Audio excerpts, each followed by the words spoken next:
Good morning, good afternoon, or good evening, depending on where you are in the world, and welcome to today's SecurityBoulevard.com webinar, brought to you by TechStrong and Snyk. My name is Cody J. Brown. I'm the host of TechStrong Learning. We have an exciting panel ahead, but first, I have just a couple of housekeeping notes. First, today's session is being recorded, so if you miss any of our discussion or you'd like to rewatch or share with a friend, the on-demand will be made available shortly after we conclude our webinar today. If you have any questions for our speakers, we want you to direct those to the Q&A tab on the right side of the screen. And for any additional comments, or you just want to let us know from where you're tuning in, we want you to use the chat tab. We've also included a handout and a link, which can both be found in the Handouts tab. And those will just be there to help you aid in today's presentation, as well as a quick link to try the products. And at the conclusion of our webinar, we will have a drawing for 4 $25 Amazon gift cards, so be sure to stick around. So on to our topic today, we'll be discussing Containerized AppSec from code to production with Snyk, Sysdig, and AWS. And I'm joined today by Clinton Herget, Principal Solutions Specialist, Containers and IAC at Snyk, Sasha Raj Jaripatula, Senior Partner Solutions Architect at AWS, and finally, Eric Carter, Director of Product Marketing at Sysdig. And Clinton, it's my pleasure at this point in time to turn the floor over to you to get us kicked off.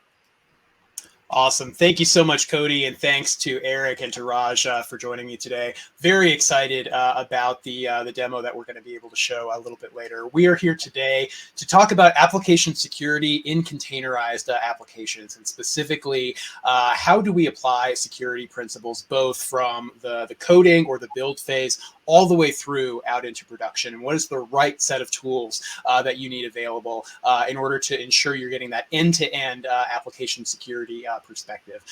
So I think we've got everybody on board here today. My name is Clinton. I am a Principal Solution Specialist at Snyk, and it is pronounced like sneaking around or a pair of sneakers. We are a developer security company, so we focus on best of breed industry-leading solutions to enable developers to integrate security into their workflows, in their context, and ultimately in a way that enables them to find and fix issues earlier. I'm joined today by Eric from Sysdig, a leader in production and runtime security, specifically around Kubernetes and containerized workloads, and Raj from AWS. I assume everybody knows what AWS does, but what we're here today to talk about is how our three solutions can work together to provide that end-to-end application security experience. So the way we're going to address that is to start off by talking about how the idea of an application has changed in recent years as we've moved into cloud, into containerization, into microservices, and how that changes the risk profile of those applications and how we really need to think about securing them. Next, we're going to focus on, I'll throw it over to Eric in a few slides here to talk about runtime security, why it's important to focus on securing the production environment. Raj is going to talk about how AWS can provide managed container services that easily allow developers and organizations to spin up these end-to-end containerized workflows in the cloud. And then we're really going to go into how Snyk and Sysdig can work together to secure that entire containerized application lifecycle from code to cloud, from build time to runtime, and everything in between. And then, assuming you're going to be tired of slides at that point, we will jump into a demo about how we can find, prioritize, and fix vulnerabilities across that kind of entire code to cloud lifecycle. So that's the agenda today. If there are any questions, please feel free to drop those into the chat. Eric, Raj, and I will be more than happy to answer those at the end of the presentation and the demo here today. All right, so where we want to get started is the idea of what's changed in kind of the IT landscape over the last several years as we've moved from the pre-cloud model into this very cloud-first, developer-oriented application security footing. And really, this gets at the idea that what constitutes an application is fundamentally different today than it would have been, certainly 10 years ago, even 5 years ago, where a developer, by and large, was responsible for the code inside the application, the proprietary lines of logic that say this is what that application does. And maybe also a little bit of the open source dependencies, the libraries that application relies on. Everything else was generally somebody else's problem, right? There was an IT team or an operations team that managed the data center, the networking, the storage, the servers, the VMs, that entire stack of technologies, and applications were just kind of thrown over the wall to that operational team to actually run and maintain. Obviously, the world looks a little bit different than that today, right? We have cloud, we have agile development methodologies, we have DevOps, automation, everything as code at scale. And fundamentally, what that means is the areas of responsibility between the development team and that kind of traditional IT and operations team have changed.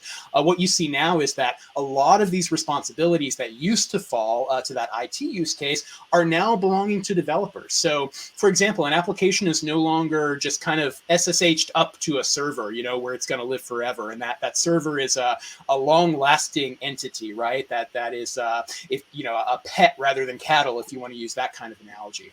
Instead, a developer takes that application, puts it inside a container. All of the Linux packages that used to belong on the server are now inside the container itself. That gets pushed into a container registry, where it's then orchestrated at scale and deployed to something like a Kubernetes cluster. So really what this means is the risk profile of an application has changed, and the stakeholders responsible for remediating those vulnerabilities are very different now than they previously would have been. In particular, developers are responsible for more layers of the stack than they previously were. So not just that application code, but the continued use of open source. We have many more open source dependencies now than we would have in the past. We have, again, all of those Linux packages inside the container.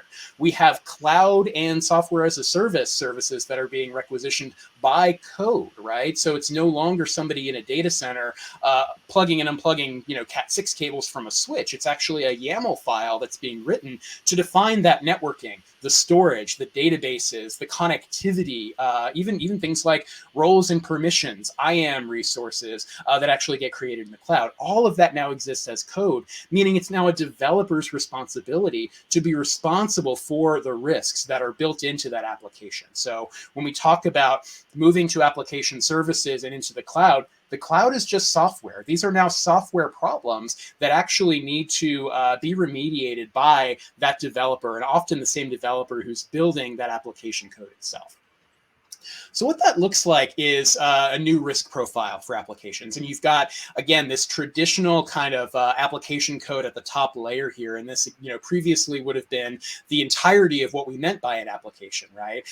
There's lots of ways you can introduce risk into custom code, right? You can have SQL injections and cross-site scripting vulnerabilities. You can have hard-coded secrets in your custom code. But now that's a relatively small piece of this iceberg, as opposed to things like the open source dependencies. 80 to 90% of a given application code base now coming from not my code, but other packages elsewhere, and not just the ones that I know I'm depending on, but the dependencies of those dependencies, and so on and so on. You can end up with hundreds or thousands of open source packages that an application depends on that can now constitute 80 to 90% or more of a given application code base. So that's obviously a huge source of risk when you think about things like software supply chain attacks. Containers just extend this further, right? Because really a container is just another collection of open source dependencies that happen to be Linux packages that previously would have lived, on the server you're deploying that application to, now are packaged with the application itself. So now vulnerabilities in those packages are fundamentally a developer-focused concern. And then finally, you have this idea of infrastructure as code. So those developers are now not just writing the application itself, choosing the open source dependencies, packaging it together in a container with a bunch of other Linux packages and runtimes and other things. They're also configuring and defining how that container actually behaves, how the application runs out in the cloud, what resources does it need, how should it be networked together, what storage, databases, etc. And then what are the permissions and the policies and the compliance around all of that. All of that is now living in a configuration file actually in the repository with the application application code itself, and it's a developer making those decisions. That obviously introduces new and different kinds of risk into the application. As a matter of fact, the NSA has recently said that infrastructure as code misconfiguration is the #1 cloud vulnerability. Not just because developers aren't necessarily experts in, cloud configuration, but because often the defaults associated with some of those IAC frameworks are not the most secure option, right? If you need, say, an encrypted S3 bucket or an EBS volume in Amazon, unless you're specifying that that needs to be encrypted within your IAC, you could very well find out that that ends up being deployed in an unencrypted way. And that's something that the developers are going to lack visibility into.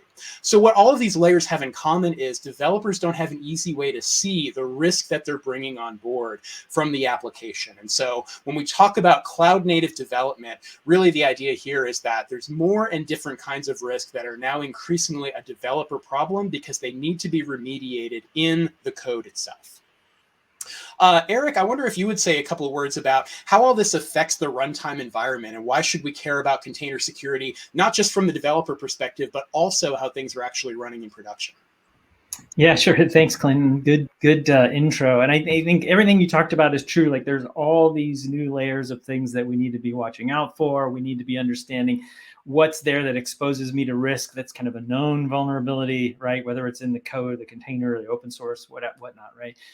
But there's this idea that now I'm running it, and there are things that can happen that either scanning an image is never going to reveal to you. We talk a lot about zero-day threats, or just I like to call it like the human aspect of someone doing some shady stuff, right? And so container runtime security comes in contrast with more of that, vulnerability management by saying, hey, we need to understand and watch the behavior of these containers and of these workloads when they're running in the environment, right? So how do I get visibility into that in effectively real time? And that's really what you want. So you can see the activity. What's the container doing? What's the host that's running the container engine doing? What network connections are being, established? What files are being touched? What directories and so on, right? These are all things that you want to keep an eye on so that you can detect and hopefully set in some automation to prevent that unknown, unexpected, or unwanted behavior. Sometimes it's not a nefarious act. It's just someone who's not done the right things.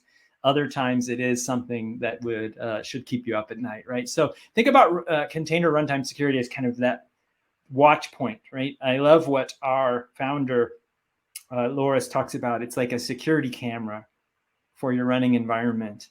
And we'll talk a little more detail about that in a minute. But it is an important workflow. We talked about this idea of the complete lifecycle or end-to-end security nature of things we need to think about and implement. Runtime security is one of those key aspects. Awesome. Thanks, Eric.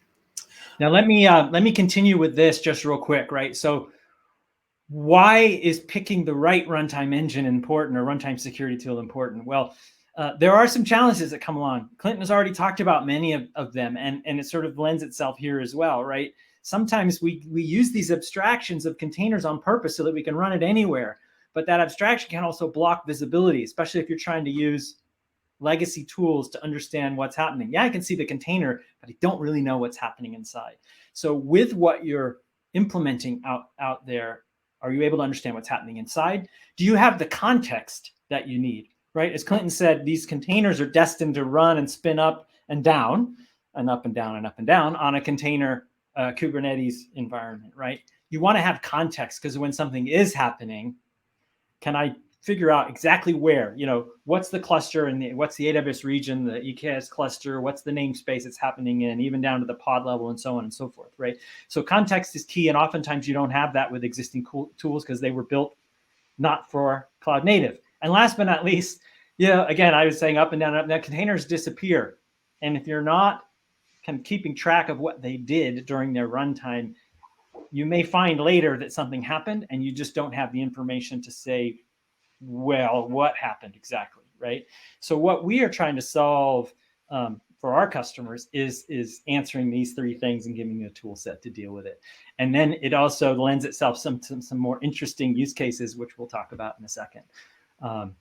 I think with that, just kind of setting up, that piece of it, why don't we hand it off to Raj to kind of give us a little idea, because a lot of our customers, their containers and the things they're working on are destined for AWS services. So Raj, take it away. Thanks, Clinton. Thanks, Eric. It was a great talk so far from Snyk and Sysdig. So let's talk a bit about what AWS has in terms of container services. So we'll also talk about some of the core container technologies available at AWS. One of the most common requests we hear from customers is, help me decide which container service to use. So AWS customers have a choice of fully managed container services, including Amazon Elastic Container Service, Amazon ECS, and Amazon Elastic Kubernetes Service, Amazon EKS. Both services support a broad array of compute options, have deep integration with AWS services, and provide the global scale and reliability you have come to expect from AWS. They can run on Amazon EC2, AWS Lambda, AWS Fargate, and they can use Amazon Elastic Container Registry called as Amazon ECR. Next slide, please. EKS has a deep integration with other AWS services. Let's talk about a bit about Kubernetes and what EKS can do for you. Teams choose Kubernetes for its vibrant ecosystems and community, consistent open source APIs, and broad flexibility. They rely on Amazon EKS to handle the undifferentiated heavy lifting of security and operating Kubernetes at scale. So scale is very important here. Amazon EKS provides the flexibility of Kubernetes with the security and resiliency of being an AWS managed service. EKS is optimized for customers building highly available shared services platform based on open source technologies. So customers adopting Kubernetes or who are already using Kubernetes, they can go with the open flexibility and should start with Amazon EKS. Next slide, please. So Amazon EKS provides various deployment options for you. You can directly create EKS clusters directly on AWS. Then you can also use and create Amazon EKS nodes on AWS Outposts. So if you're not familiar with Outposts, Outposts enables native AWS services, infrastructure, and operating models in on-premises facilities. In AWS Outpost environments, you can use the same AWS APIs, tools, and infrastructure that you use in the AWS cloud. Amazon EKS nodes on AWS Outpost is ideal for low latency workloads that needs to be running in close proximity to on-premises data and your applications. Now let's talk about local zone. So local zone is an extension of an AWS region in geographic proximity to your users. Local zones have their own connections to the internet and support AWS Direct Connect. Resources created in a local zone can serve local users with low latency communications. Amazon EKS supports running certain infrastructure. This includes Amazon EC2 instances, Amazon EBS volumes, and application load balancers from local zone as part of your cluster. Amazon EKS Anywhere provides an AWS-supported, simplified Kubernetes cluster installation and operations on premises. Finally, Amazon EKS Anywhere also uses the EKS distro, the same Kubernetes distribution deployed by Amazon EKS, allowing customers to easily create clusters consistent with Amazon EKS best practices. So these are some of the offerings that are available as part of AWS platform. So if you have any question, please, I am available in the chat, so you can ping me and you can ask questions here. With this, I will hand it over back to Clinton to continue with the slides and demo. Thanks so much, Raj. I learned something today about EKS distro, so I'm definitely going to have to check that out in my spare time here. So really appreciate that. Always new and amazing things coming out of AWS. To kind of pull back from there, so we know where there's all these amazing options to be able to deploy containerized workloads in the cloud with AWS. They can be secured at runtime from the kinds of potential exploits that Eric was talking about, needing that security camera to detect what's what's actually happening? What are the events kind of coming out of my runtime environment?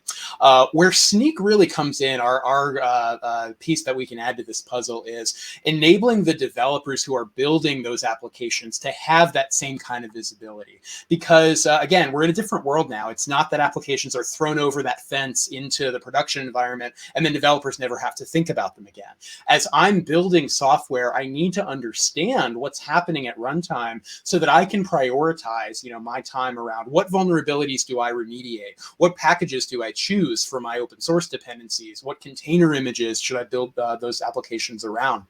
So Snyk is really the industry's only developer security solution that works across those 4 areas of the stack and is specifically oriented around these kind of cloud native, cloud first applications. The way we do that is really 3 key differentiators that make Snyk unique.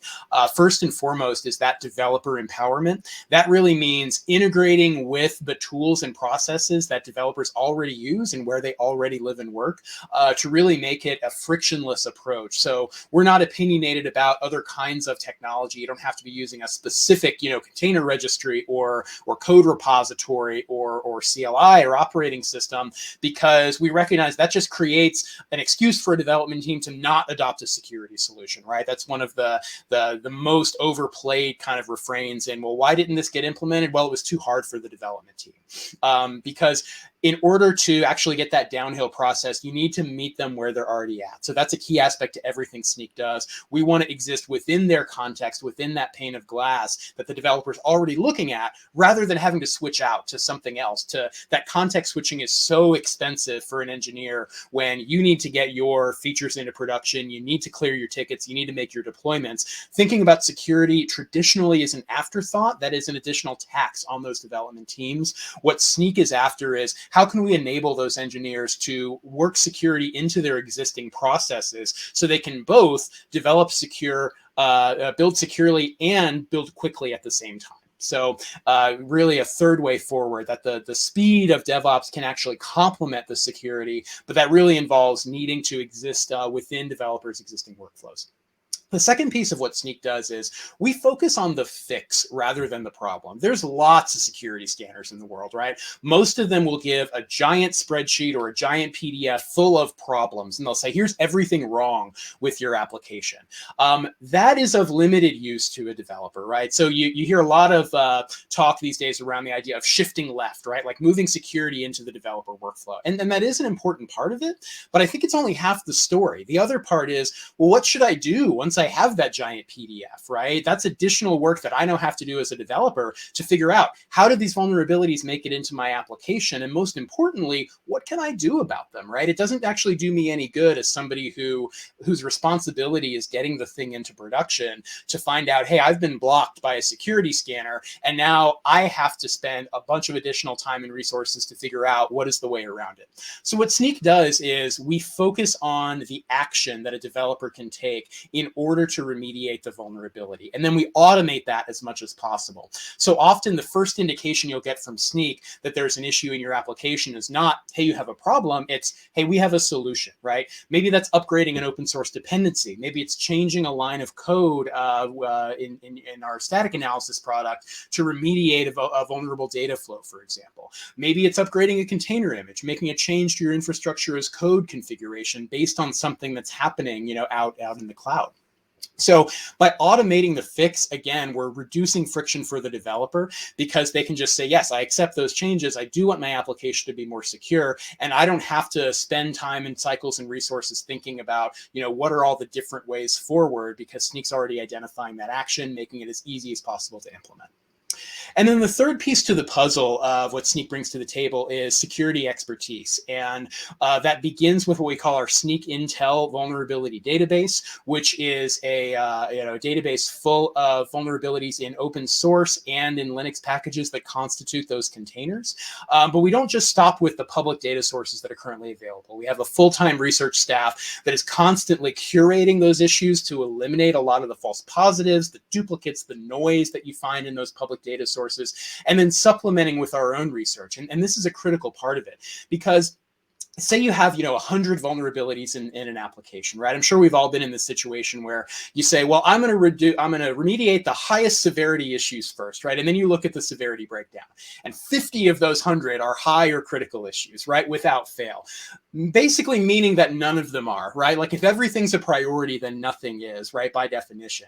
So what Snyk does is we add this supplemental research to our vulnerability database to enable developers to prioritize how they approach the remediation question.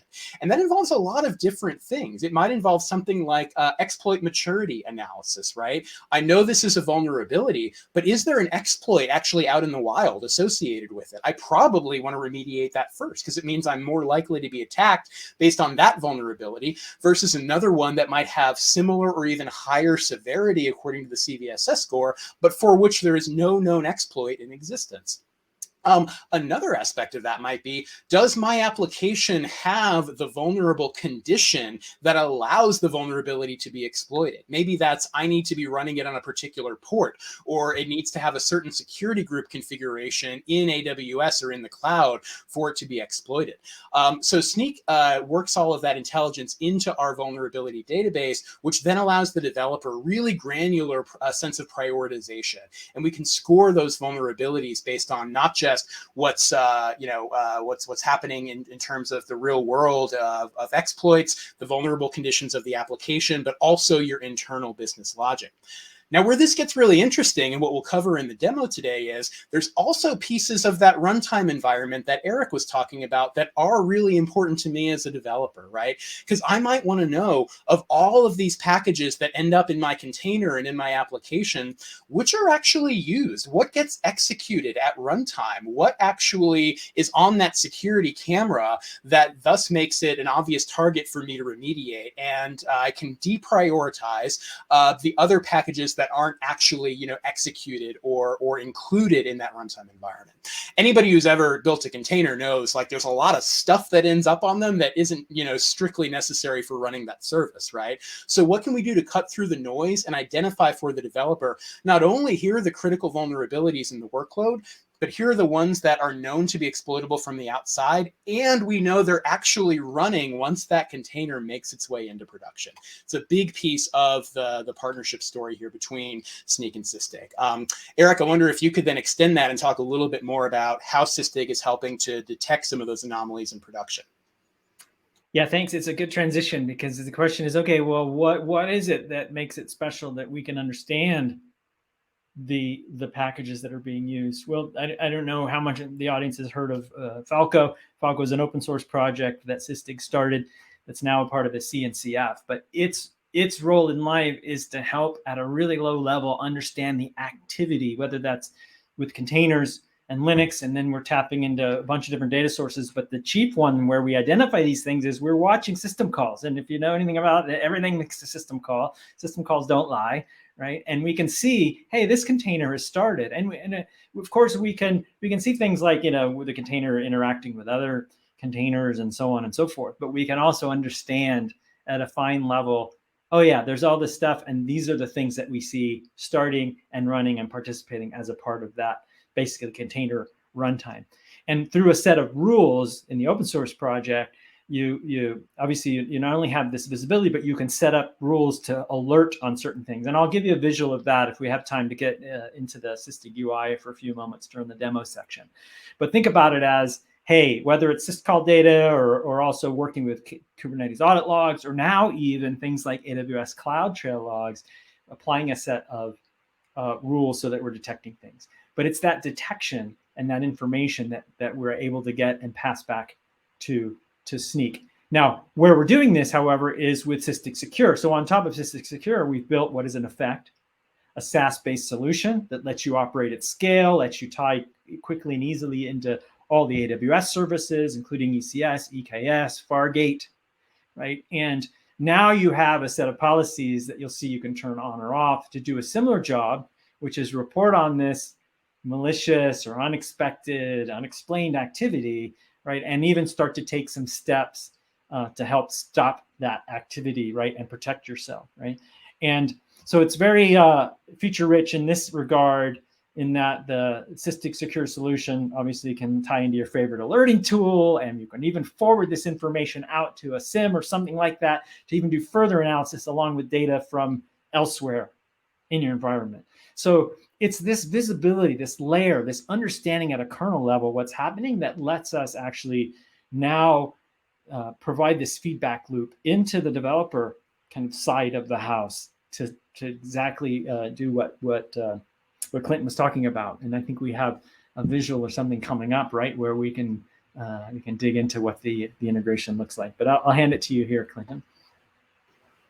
Yeah, I think you said it really well, Eric. It's about completing that feedback loop from the runtime environment back to the developer. So, of all the reasons that Snyk and Sysdig decided to partner up was primarily like, look, we're the leader in developer security. Sysdig is the leader in runtime security. And that's a connection that needs to be made, because if I'm a developer and I'm completely blind to what's happening in my production environment, I'm not only missing a lot of potential vulnerability, but I'm also lacking the context that then helps me decide how to spend my time, right? Like I have a finite amount in my remediation budget, and I need all of the information under a single pane of glass that's prioritized correctly to enable me to decide what are the biggest risks, and therefore what is the best use of that potential remediation budget.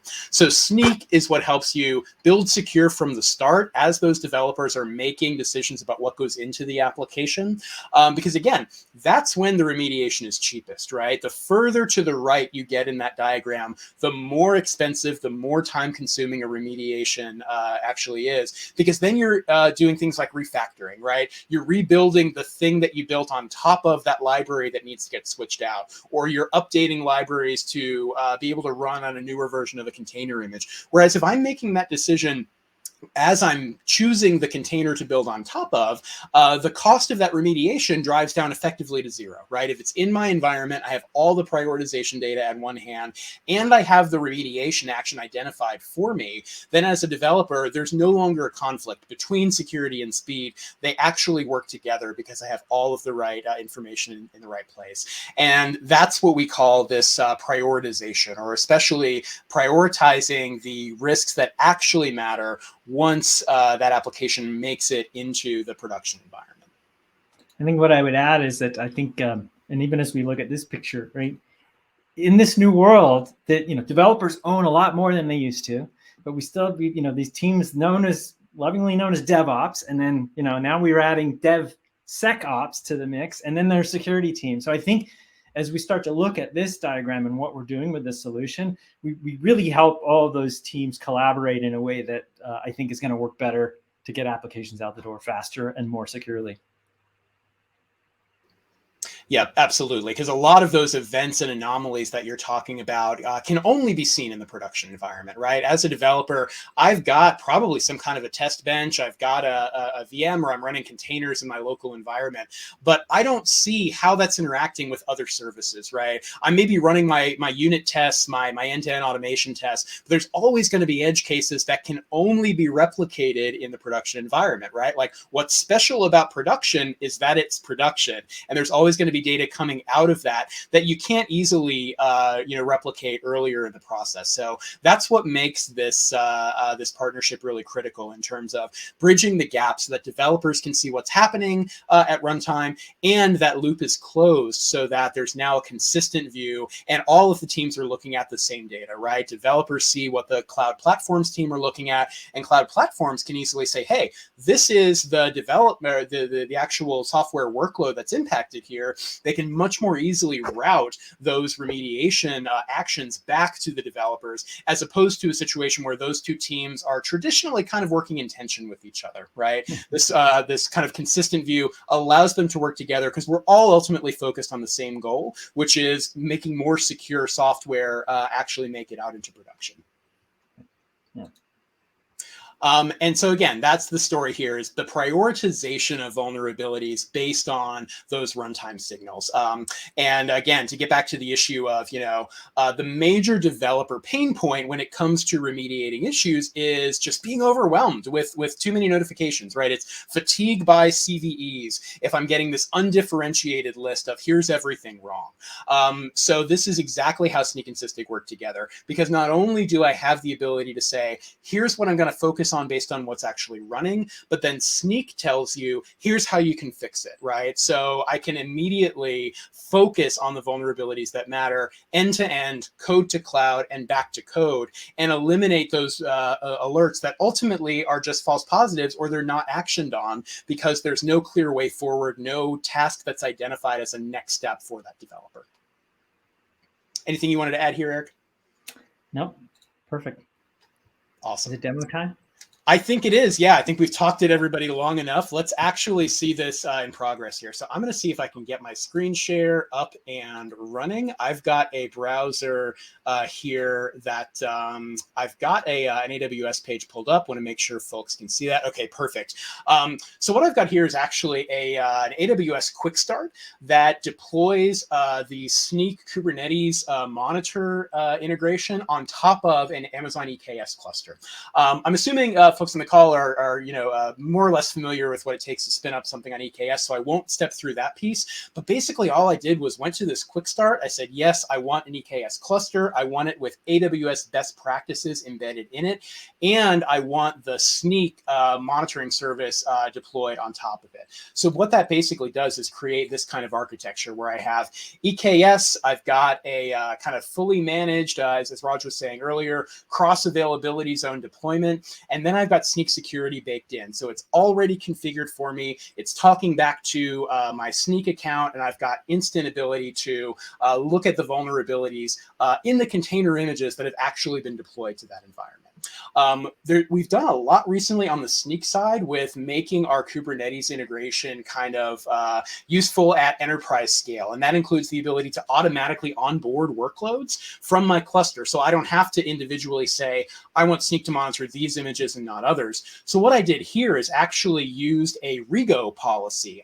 So if anybody's familiar with Open Policy Agent, this is a really neat tool where you can actually define rules that then allow you to take action within infrastructure as code workloads. So I can basically say to Snyk, take any workload in my cluster that's got this kind of metadata associated with it, or maybe is annotated in a particular way, automatically create a Snyk monitored project based on that workload, right? So I've got this set up, I've integrated my rule, and then I'm off to the races. Then as I'm deploying new things to my Kubernetes cluster, they are showing up as new projects here in my Snyk organization.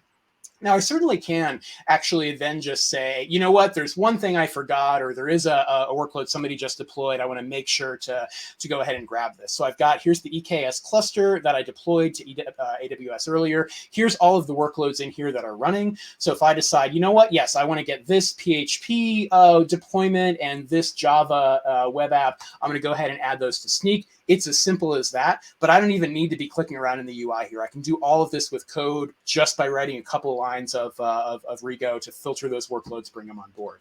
Now, as you can see, all right, those are already integrated. I've got vulnerability results from Snyk, and boy, do I have a lot of vulnerabilities to think about here, right? I've got 88 critical issues just in this one workload, 36 in another, and the list kind of goes on from there. So I have a lot that's overwhelmingly right off the bat as a developer before I've even clicked into any of these projects. Once I do, I can start to see, so I'll pull up this application called Juice Shop. If you're familiar with OWASP, this is one of their kind of intentionally vulnerable applications. I've just pulled this in, I've deployed it to my cluster, and then it got pulled into Snyk. So right off the bat here, I've got a lot that's going on. So I've got 36 critical vulnerabilities, several hundred more that are high, medium, and low. I've got some very concerning things here, right? Like I've got the log4shell vulnerability vulnerability in this container that is a remote code execution. I'm sure folks have heard about this. It's a CVSS 10 vulnerability. Those don't come along very often. If I did want to find out more, I can click through to our Snyk vulnerability database. That's going to tell me everything that we know about Log4Shell. And so you've got rich engineering focused information about how this vulnerability works, how it's exploited, potential ways you can test for it on your containers and your workloads, etc. So I've got a lot of information I'm already armed with here. But again, how do I know what to remediate first? Like, that's going to be a difficult decision when I've got hundreds of vulnerabilities to choose from. One thing I could look at is the exploit maturity status. So this is something that Snyk is tracking in our vulnerability database, where we can actually tell you this vulnerability has a published exploit associated with it. There are attacks happening on a daily basis that exploit this issue that we found in your container. That's obviously the case here for the Log4Shell vulnerability. But as I scroll through, it's certainly not the only one. I've got a high severity issue in this base64 URL package in my JavaScript application that also has a mature exploit. Snyk will also identify potential vulnerabilities that are trending on social media. That generally indicates a threat is building. New exploits are being developed that could potentially be rolled out because people are talking about this CVE or this particular package. So that's another way that Snyk will, again, supplement our vulnerability data with proprietary research to help you prioritize. And we factor that into what we call the Snyk priority score. So that's why you're seeing some vulnerabilities, even a high severity issue showing up above some critical issues, because we're factoring in way more than just what you would find by looking at the CVE, this exploit maturity analysis, the social trending. We also are correlating vulnerabilities with some runtime signals we're getting from the Kubernetes cluster. So we can look at, is this deployment privileged? It is. Have I set my CPU and memory limits on the deployment? I haven't. I'm running as root. I'm doing all of the bad, wrong things you shouldn't do in a Kubernetes deployment, all on this particular workload. So that's going to affect the way Snyk is prioritizing some of these vulnerabilities. But still, at the end of the day, I've got hundreds of issues to deal with here, right? Where should I focus my time first? Well, this is where our partnership with Sysdig comes in. I've actually got now this executed filter that I can engage, and I can actually see that of those hundreds of vulnerabilities, what's coming out of Sysdig is actually focusing me on 2 of them, right? And they're both actually in this libstandard C++ package, which is a very common Linux package that's included by almost everything that's a C++ application under the hood. So this issue, information exposure in libstandard C++, is a CVSS 8.1. It's a high severity vulnerability, but most importantly, it's executed at runtime as detected by Sysdig. So this is why those system calls that Eric was talking about against the kernel are so important, because they don't lie. We know that the kernel is processing instructions coming from this binary, and that information is being fed back. It's completing that feedback loop from runtime back here into my developer context. So as I'm building this container, I can know, hey, I probably should be focusing on some of these vulnerabilities that are actually being executed, making system calls against the kernel of the host where I've actually deployed this workload. Nor does this only focus on Linux vulnerabilities. We also have the ability to detect open source application dependencies that have the same issue. So I've got, in addition to that Juice Shop application, I have a Spring Boot Java app that I've also here integrated and onboarded from my cluster. I got similar issues with my configuration, but I also see that I've got a number of Java packages that actually contain very serious issues, right? Remote code execution among them. Here I've actually got 25 packages that Sysdig has said are executed at runtime, meaning these jar files, these Java packages, are actually being included by the application when it runs, when it responds to a request. So in this situation, I've filtered by executed, and I now see that this high severity vulnerability, potential denial of service in this JSON smart Java library, is actually being executed by a runtime call that Sysdig is picking up. So I have a very easy ability to filter on just those issues that are associated with a runtime system call, and then affect my prioritization around remediation accordingly. how would I do that, right? And especially in the sense of a container vulnerability, though, because this is still looking at what's happening in my Kubernetes environment. It's not necessarily connected to what I'm doing as a developer. Well, this is where the magic of Snyk remediation advice comes in. So if I were to look at, and we'll just go back to this, this juice shop application here for a moment, I've got my list of vulnerabilities here. I've got all of the exploit maturity analysis and so forth, but I also have remediation advice associated with them. That could take a couple of different forms. For example, if I'm installing a Linux package in my container via a build instruction, so in my Docker file, I'm saying, you know, from my base image, then run apt install, you know, CA certificates. Well, that package is including this libssl dev that has this high severity issue, out of bounds read associated with it. So I actually have all the information I need as a developer to remediate this issue, because I've got the exact command that ran in the Docker file to introduce it, and I've got the fixed version that I need to upgrade to. So I can very easily make a change to that Docker file to actually install the remediated version of the package. All of these bits of remediation advice are OS specific, so I'm always going to be recommended a package that will be compatible with the specific, you know, Linux distro that I'm using under the hood. It's more likely, though, that that vulnerability actually came from my base image. It came from the parent image that I pulled down and built this application on top of. So of these hundreds of vulnerabilities, you know, all but 10 were actually introduced by the base image. And as you can see, several of those are socially trending. They have exploits associated with them. So we'll say this was introduced because I chose this Node.js 12.18 Buster base image. So one of the really neat things that Snyk's container product will do is we aggregate remediation advice around the base image and then give the developer remediation options that are specific to the kind of image that I'm using here. So we'll actually say, hey, this Node 12.18 Buster has 27 critical vulnerabilities.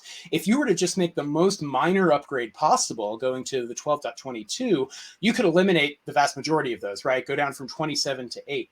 However, if you were able to upgrade even further and go to like, you know, this Node 12 Debian Bullseye Slim image, you could eliminate all but these 44 low severity issues. So over 500 vulnerabilities can be remediated just by switching out the base image that I'm building this container around. So you can already see how the combination of those signals is critical for the developer to help prioritize, because not only do I know what's happening at runtime, because I know what's being executed, because Sysdig is telling me based on the system calls, I also know exactly the choices I can make to improve the security of that container, whether that's upgrading an individual package or potentially even upgrading the base image itself. One other quick thing to mention about Snyk is we've talked a lot about the Kubernetes integration. That's obviously important from the Sysdig angle because we see all of that rich runtime data. Snyk also has a number of other integration points across the SDLC, so I can get closer to the developer. In particular, I can integrate with a source control repo like GitHub, with a container registry like ECR, for example, with CI/CD pipeline, even inside my IDE. If I'm running like IntelliJ or Visual Studio Code, I can get Snyk vulnerability results directly in that developer environment. What makes that, I think, useful from a developer's perspective is I don't have to wait for that to be deployed out into Kubernetes, right? I can actually make remediation decisions even earlier. So if I look at, say, the Git repo that we started with to deploy this application, Snyk has already picked up on the fact that, hey, you've got a Docker file in here that builds this container that was ultimately found to be vulnerable once it made it to the production environment. Not only that, but I have the same remediation options here and the ability to automatically fix. So I can actually go into Snyk and say, you know what? Yes, I do want to upgrade to this Node 12 Debian Bullseye image. And I can automatically open a pull request directly from Snyk that makes this change to my Docker file. And then that'll go through the normal CI/CD process of rebuilding the image, deploying that back out to my cluster, all with one click. So that just gives a taste of what Snyk is able to provide. We're taking all of those prioritization signals across the production environment, the developer environment, the real world scenarios of what's happening with exploits. We're factoring that into a priority score, giving it to the developer in an easily digestible way. And then we're saying, here's what you can actually do about it. These are the actions available to you to ultimately reduce that risk profile as much as possible. If you're interested in hearing at all more about Snyk, we'd be more than happy to talk through it. In addition to our container scanner, we have an infrastructure as code product, as I mentioned, looking at those misconfiguration issues in things like CloudFormation templates. We have a software composition analysis open source tool looking at vulnerabilities and application dependencies. And then finally, Snyk Code, which is our static analysis tool, looking at vulnerabilities the developers are potentially introducing in their first-party code. That's a quick one over on Snyk. More than happy to go into greater detail if you'd like to reach out after the webinar. That said, I think we do have a few minutes left here, and I will toss it over to Eric to actually talk about what this looks like a little bit from the Sysdig side of things. Yeah, thanks. I will, for the sake of time, I think this is going to be easy to do real quickly. I just want to give folks a flavor of what, when we're talking about runtime security, what does that look like from Sysdig's perspective? So at the end of the day, what we're looking at is, Sysdig has really two sides to what we do, secure and monitor, right? There's a rich set of runtime policies, and we talked about that earlier in the slide. Those policies are a rule or collection of rules that come from Falco. What I love about this, these is all the scary words and things, but you can enable these on or off. There are out of the box, but you can also create your own. You see, we've got things that are focused around container activity, things like Fargate, AWS best practices. And when you can see, like, this is based on a rule, launching a disallowed container, right? And you see this is kind of what the Falco syntax looks like, right? And so when you set up and enabled or even built and enabled these policies, you can do things like scope it to some part of my infrastructure everywhere, or maybe just my production or just this namespace, right? And so right now for this one, I've got it against my entire infrastructure, and I can get alerted and I can take action like kill the container to stop that immediate threat, right? And get notified, or even take what we call a capture file. What I love about that is, like, we watch, we see, we talked about the security camera, we can see there's a car approaching. We see the car, we actually see inside the car, we see who's driving the car and who the passengers are. We're going to tell Snyk who the passenger or who the driver is, right? In this instance. But in day to day, once you have these things set up, you want to be able to monitor, the activity that then is happening across your environment. And maybe this is from your security operations center or whatnot, right? And otherwise than that, it's like, okay, there's a lot of things happening, but what should I really be focused on? And almost similar to the story we were just talking about, we will help bubble up an opinionated view. If you've got a multi-cloud environment, and we're here talking about AWS, show me everything in my AWS environment, and in this case, across my containers and Kubernetes activity that I should be worried about. Containers running as root, one of those things that Clinton mentioned too, right? So we're trying to give you the insight, the control, the automation, and the visibility to once again bubble up the things. These are the things that really matter, right? So similar to what we were just looking at with the Snyk demo. So I'll leave it at that for now. There's a lot of things here, and just like Clinton mentioned, there's a possibility of trying the software and so on. So we'd be happy to share that with you. So I'm going to turn off my sharing, and then we'll wrap it up and see what questions we have. Awesome. Right. Thanks so much, Eric. Super cool stuff. And yeah, I love nerding out over kind of just giving that window into seeing what's actually happening, my cluster, I think is super cool. Do you want to talk a little bit about Sysdig and AWS and how you all work together? Yeah, sure. At the end of the day, we enjoy building cool solutions. Our founder was one of the guys who co-created Wireshark. Many people have used that in their career. You can feel elements of that inside Sysdig, right? Which is really cool. We just want to make people successful, companies successful as they move to cloud. AWS is a great partner.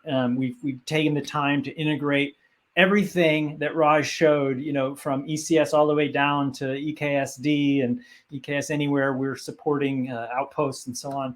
So we do a lot of work there. I think we did some 13 unique integrations last year around AWS ecosystem. So we've earned our badges because we want you to feel comfortable that Sysdig works well with AWS. across the board. So I'll leave it at that, Clinton, and then if you want to give your summary as well. Yeah, actually, very, very similar from our perspective as well. Snyk very excited to be a top-tier AWS partner. Hitting all of those DevOps and security competencies. You can buy Snyk through the AWS Marketplace. We are private offer enabled, so you can very easily, spend down your enterprise spend with AWS through Snyk. We have those quick starts that I mentioned earlier. So, literally with like 3 clicks, you can get an EKS cluster up and running, connected to Snyk, getting that intelligence back about vulnerabilities. We have a code pipeline integration as well, which is really awesome if you're doing all your DevOps inside AWS to be able to check things as they're being deployed out before they actually reach the cloud. And the last thing to mention is when I was talking previously about our Snyk Intel vulnerability database, that's now been integrated into AWS Inspector directly. So you can get intelligence around your open source dependencies coming from Snyk through AWS Inspector. So that really shows that, when AWS is making decisions about where do they go for vulnerability intelligence, they came to Snyk. And so we're very proud of that integration as well. Definitely lots to say about the way we're working together across, not just in the container and Kubernetes space, but really that entire AWS ecosystem. I think that's it. I know we had a couple of questions come through in the chat here, which we can rattle off here sort of one by one. First question is, today we use SAST to scan our code. Can we still use it for applications running on containers to check for OWASP top 10 vulnerabilities? Absolutely. Snyk Code is our static analysis tool. We didn't talk much about that today, but yes, we'll check for OWASP top 10 oriented issues and much, much more under the hood. It's driven by a technology called Deep Code AI that uses machine learning to eliminate a lot of the false positives associated with traditional SAST. So again, happy to have those conversations as well if anyone's interested. Next one I'm seeing here, do I still need to buy Snyk and Sysdig separately? The answer is yes, because we're 2 very different solutions focusing on different parts of that SDLC. But we want to make sure you have, best of breed for developer security and for runtime security. And the partnership and the integration shows how you can really complete that picture by, again, pulling those insights out of runtime, putting them in front of the developer, and accelerating that remediation process back from code to cloud. And then can you comment on applications of your solutions with chaos security testing and SRE? That's a really interesting question. I'm not sure we have time to go totally deep into chaos engineering here. But I think the underlying factor is, because we're saying that the one thing that's unique about production is that it's the production environment, right? And that's one of the chaos principles of, you actually need to be potentially running some of those disruptive actions in your production environment to be able to illuminate them for developers, right? Sysdig can see something like that, illuminate it for Snyk. Developers can understand the context of what's happening in production, and then ultimately focus their time and attention on things that are actually protecting the runtime environment. Last one here, Eric, I'm going to pass this one over to you. The process to enable eBPF on the kernel. Yeah. Sometimes it's just there and automatic. I think the best answer to this, and I will follow up after we have this awesome eBPF book. That's one thing. I think our docs would point you to exactly what you need to do. You can use eBPF, which is a facility right within the Linux, distribution Linux kernel to run these and get exactly the insight we're talking about. Prior to that, Sysdig had our own sort of kernel headers and things that we use to get that information out. Either one works and works beautifully. So I will do my best to, when we get the information back, to send you, maybe even send you a link to the copy of that book. Awesome. Right. I think that pretty much does it for the 3 of us. I think, Cody, we'll pass it back over to you to wrap us up here. Perfect. Thank you guys so much. I'm just going to give away some gift cards real quick. So we have 4 $25 Amazon gift cards. Our first winner is Rhett S. Our second winner is Raphael B.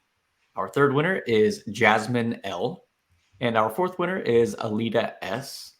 So congratulations. Keep an eye on your inbox to claim that gift card. And if you don't receive an email, just check your spam folder. I'd also send a quick reminder to our audience that today's session was recorded. So if you missed any of our conversation or you would like to just rewatch it, it will be made available shortly after we conclude today. You can also find it on the Security Boulevard website. Just visit securityboulevard.com/webinars.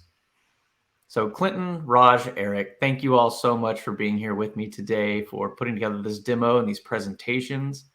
I'd like to thank Snyk for sponsoring today's webinar. And of course, my final thanks goes to you, our audience. We really appreciate you being here for the full duration of today's program. Please take a moment to fill out our post-webinar survey, and we hope to see you at a future TechStrong Learning webinar. Have a great rest of your day, everyone. Thank you very much. Everyone.